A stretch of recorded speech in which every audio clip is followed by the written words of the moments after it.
포용적 성장을 제대로 하려면은 뭐가 절대로 필요하냐 할 것 같아요. 의회가 그 기능을 제대로 수행할 수가 있는 그러한 민주주의가 돼야 됩니다.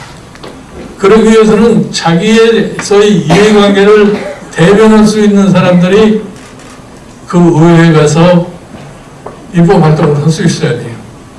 그러기 위해서는 누구도 어떤 특정 사람에 대한 관심을 갖지 않으니까 각자가 자기의 이해관계를 증진시키기 위해서는 힘을 길리는 수밖에 없어요.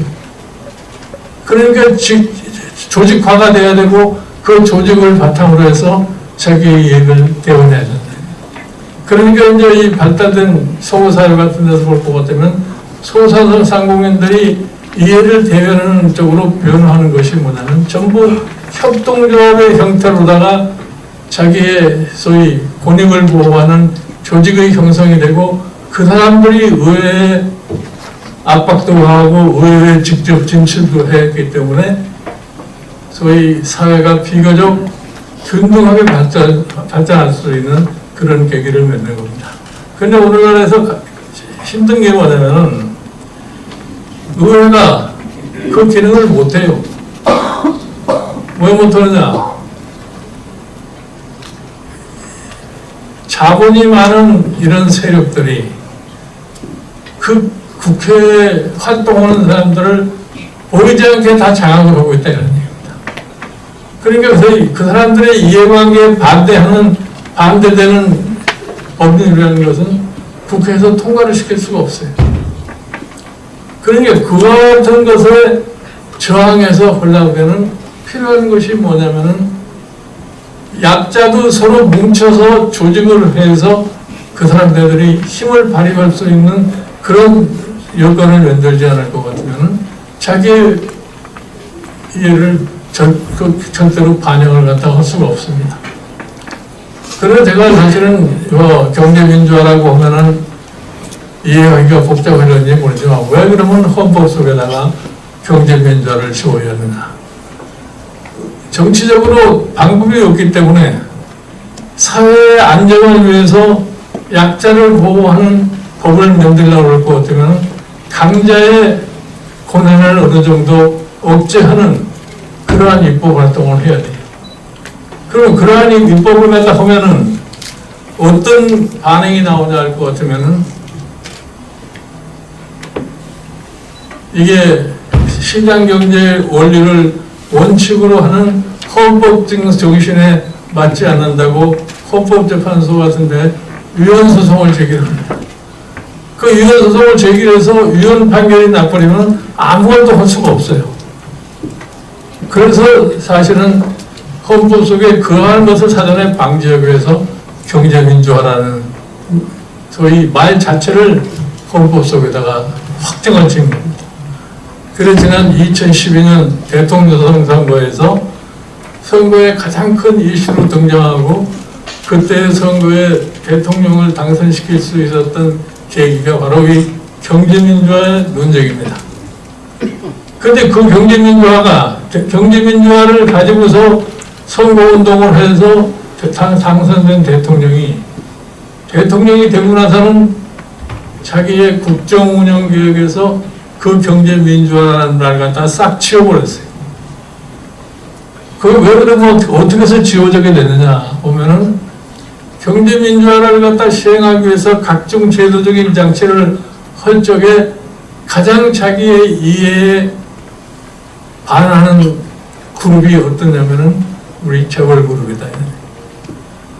그 사람들이 이거를 어떻게 하면 방지할 수 있겠느냐. 거기에서 생겨난 것이 바로 대통령 탄핵 문제가 나온 겁니다. 대통령에 가장 영향을 미칠 수 있는 사람이 누군가를 잡아서 그 사람에게 엄청난 로비를 해서 그 사람으로 하여금 대통령의 생각을 바꾸게 하고 그 생각을 바꾸게 해서 아무것도 할 수 없게 만들어버리니 그 결과가 오늘날 우리나라 정치를 혼돈스럽게 만드는 것까지 된 겁니다. 그러니까 사실은 경제를 해서 경제라는 보는 것이 크면은 돈만 많이 벌고 무슨 기업만 큰 게 아니라 이 큰 기업이라는 사람들은 돈을 바탕으로 해서 자기 영향력을 갖다가 너무나 많이 행사한다. 이게 사회 각 부분에 자기의 영향력을 행사하니까 사회가 어느 상황에서 고정이 돼가지고 더 이상 움직이지를 못하게 만드는 거다. 여러분들 아마 우리 세종대왕께서 왜 한글을 창조했다는 얘기는 아마 많이 들으셨을 거예요.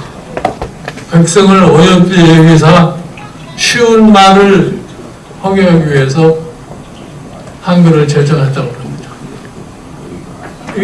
이거를 가만히 들여다보면 세종대왕이라는 임금님께서 4대구만이 아주 확고한 지배층으로 돼 있고 나머지 사람들은 그냥 계속해서 그 사람들 지배해서 살게 그 원인이 어디 있느냐.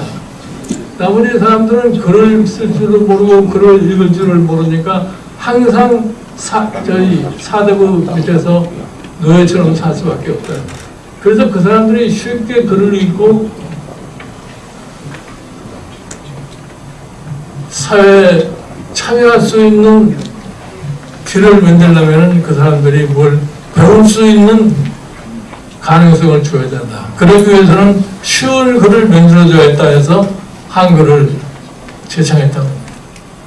여러분들이 그런 임금님이 우리나라의 대통령이나 정치를 움직이는 사람들이 될 것 같으면 지금 우리 사회가 딱 그렇습니다. 우리 사회가 어떤 사회로 되어 있느냐. 요새 우리나라처럼 출산율이 낮은 나라가 세계에 없어요. 출산율이 지금 1도 안 됩니다. 부부가 애 하나도 안 나니까 조금 있을 것 같으면 우리나라는 인구도 줄 수밖에 없고 노동력도 줄어요. 노인 인구는 많아지고 일하는 사람은 적고 이런 나라가 되고 있어요. 이것이 대한민국의 미래를 위해서 가장 중요한 상황인데 그 원인을 살펴보면 그래요. 요새 젊으신 분들은 결혼도 안 하려고 그러고 설사 결혼을 하더라도 애를 안 낳으려고 그래요. 그래서 왜 결혼을 했는데 애를 안 낳으려고 그러지 않느냐 그러면은 애가 완전히 비용의 개념이 됐어요. 옛날에는 전혀 그런 애를 기르는데 돈이 얼마나 들느냐는 이런 걸 따지고 애를 낳지는 낳은 게 아닌데 최근에 와서는 공부도 많이 하고 세상을 알고 오니까 내가 애를 낳아서 제대로 기르지도 못할 바에는 뭐 때문에 애를 낳느냐. 그러니까 그 원인을 들여다보면 아주 쉽게 판단이 가는데도 불구하고 누구도 그 문제에 대해서 제대로 인식을 안 하려고 그러는 거예요. 실제로 제일 중요한 게 교육비가 너무 많이 든다는 얘기입니다. 애 낳아서 유치원 보내고 더군다나 요새처럼 뭐 유치원에서 영어라도 배우고 해서 하려면은 한 달에 150만 원, 많게는 200만 원씩 줘야 되는데 보통 일반적인 직장인이 자식을 어렸을 적에 이렇게 많은 돈을 들여서 기를 수가 없어요. 그러니까 낙오되고 부유한 가정에서 태어난 사람만이 많은 교육을 받고 그 사람들만이 상층부로 올라갈 수 있으니까 사회가 전혀 움직이지 못하고 딱 정체되어 있는 수밖에 없다는 거예요. 이것이 지금 우리나라 경제 구조에도 똑같이 적용되고 있는 겁니다. 그러니까 이거를 해소하려면은 아무리 말로만 해서 해소가 되지 않아요. 그런데 국민의 소위 힘이라는 건 어떤 때 작용할 수 있느냐. 유일하게 자기의 의사를 표시할 수 있는 것이 4년 만에 한 번씩 다가오는 국회의원 선거나 5년 만에 한 번씩 다가오는 대통령 선거에서 자기의 의사 표출을 갖다가 할 수밖에 없다.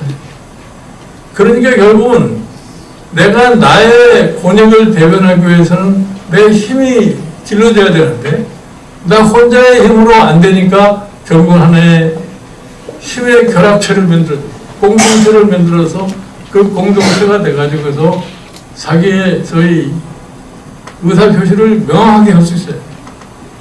예를 들어서 이 소상공인협회가 똘똘 뭉쳐서 아주 막강한 조직체의 역할을 한다고 할까. 아마 가만 놔둬도 정당이나 국회가 관심을 가지려고 그럴 겁니다. 근데 이게 제대로 안 뭉쳐지면은 누구도 관심을 갖진 않아요. 저 독일이라는 나라가 오늘날 이렇게 보면은 거기는 초기에 자본주의 초기에 이렇게 자본가와 피자본가 사이에 벌어지고서 거기도 마찬가지로 소상공인 뭐 이런 사람들이 많고 농민 이런 게 많은데 이거를 어떻게 해서 사회 전체의 통합에 기여를 했느냐. 거기에 의지 있는 사람들이 협동조합 운동을 해서 결국 가서 자기네들의 이익을 대변할 수 있는 그러한 힘을 만들었는데, 그래서 저는 최근에 그래도 이 소상공인 협회라고 하는 것이 만들어져 가지고서 일반 사람들이 관심을 조금이라도 갖게 된 거다. 여러분들이 이 협회를 통해서 사회활동을 활발하게 하면은 관심을 갖지 말라고 해도 정치하는 사람들이 지절로 관심을 가질 수밖에 없어요. 그렇게 되면은 여러분들의 이익을 그래도 어느 정도 대변할 수 있는 힘이 생기게 될 겁니다. 여러분 지금 우리 보면은 소상공인 이런 지금은 60년대, 70년대 이때에 비해서는 그래도 많이 향상됐다고 이렇게 생각을 하는데, 우리나라에 가장 내가 보기에 잘못된 것이 뭐냐면은, 과거에는 소상공인들만 전문적으로 다루는 금융기관이 있었어요. 국민은행이라는 게. 국민은행이라는 은행은 규모가 얼마 이상이 되는 기업에 대해서는 대출을 못하게 해줬습니다. 근데 최근에는 그런 금융기관도 없어져 버렸어요. 그러니까 소상공인들에게 가장 필요한 게 어디서 필요할 때 돈을 갖다가 대출을 받을 수 있겠느냐. 이게 전부 무슨 높은 이자를 지급하는 이런 소위 사금융 쪽으로 가서 돈을 빌려 쓰고 하기 때문에 결국 가서 수익이 제대로 나지 않는다는 얘기예요. 그러니까 그런 금융기관 같은 것이 왜 없어졌겠느냐는 얘기예요. 내가 저희 국민은행이라는 기관에 한 10개월 동안 이사회 의장을 한 적이 있는데, 그때 그 금융기관에 보면은 국민은행에 종사하는 사람들이 불평이 많아요. 무슨 불평이냐. 다른 금융기관처럼 큰 기업을 상대로 해야지 좀 신이 나고 뭐 얻어먹을 것도 있고 그런데 맨 소기업 상인들만 상대하니까 그런 게 없으니까 재미가 없다 이런 얘기. 그래도 국가가 제도적으로 그거를 위해서 그런 금융기관이 있어야 한다고 해서 존재를 했는데, 1997년 IMF 사태가 나니까 큰 기업에 대출하면서 즐기던 은행은 지금 대한민국에 하나도 없습니다. 다 없어졌어요. 근데 그 당시에 이 소기업 상인들을 상대로 했던 국민은행만이 그 이름 그대로 오늘날 존속하고 있는 거예요. 그게 뭐를 의미하느냐. 내가 금융하는 사람들 보고 그렇게 얘기를 해요. 이 소규모의 사업을 하는 사람들은 남의 돈을 떼어먹을지 모르니까 그 사람들은 믿어도 되지만, 빚이 얼마인지도 모르고 빚에 취해가지고 사는 큰 기업들을 상대로 하는 금융을 했기 때문에 금융기관이 전부 다 없어져 버렸어요. 그러니까 지금도 요새 정부에서 엄필증 얘기하는 게 무슨 포용국가를 만든다고 이런 얘기를 해요. 그 포용국가라고 하는 것은 포용성장을 하지 않으면 포용국가가 안 됩니다. 그 포용성장을 하려면은 시장에서 힘이 약한 이러한 사람들을 어떻게 보호를 해서 생존할 수 있을 것인가는 이런 제도적인 장치를 갖다 끌고 가지 않으면 포용국가가 되지는 않습니다. 그래서 여러분들이 앞으로 여러분들의 본입을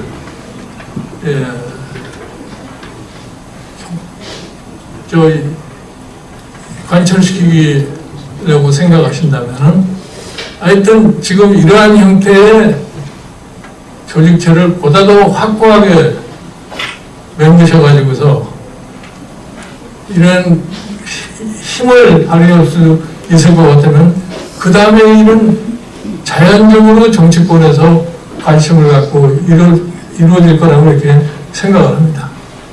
그러니까 지금 보면은 요새 걱정스러운 게 다 그런 거예요. 여러분들 잘 아시다시피 2007년, 2008년에 미국의 금융위기가 와가지고 세계 경제가 한번 침체해가지고 지금 한 10년이 지났습니다. 10년이 지났는데 그 금융위기가 다시는 오지 않도록 하기 위해서 제도적인 장치를 해야 된다. 그래야만이